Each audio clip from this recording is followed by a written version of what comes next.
स्वागत है आपका बी न्यूज नेशन में। मैं हूं आबिद हुसैन शेख। बीदर के भालकी तालुके में मीलाद का जश्न। भालकी में आज मीलाद मुस्तफ़ा सल्लल्लाहु अलैहि वसल्लम की निस्बत से अजीमुश्शान जुलूस निकाला गया, जिसमें शहर के सियासी, समाजी और मजहबी कायदीन के अलावा हजारों की तादाद में आशिकाने रसूल मौजूद थे। इसमें सबसे खास मक्का और मदीना की झांकियां सबकी निगाहों का मरकज रही।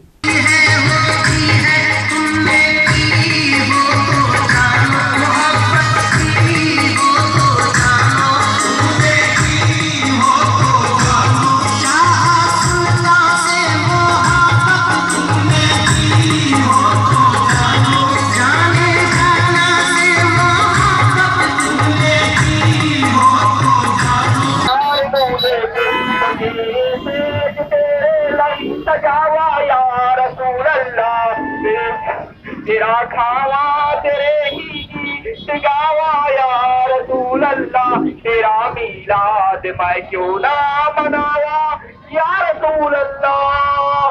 नारे तकबीर, बत्ती बत्ती फूल फूल। और खबरों के लिए देखते रहिए बी न्यूज नेशन।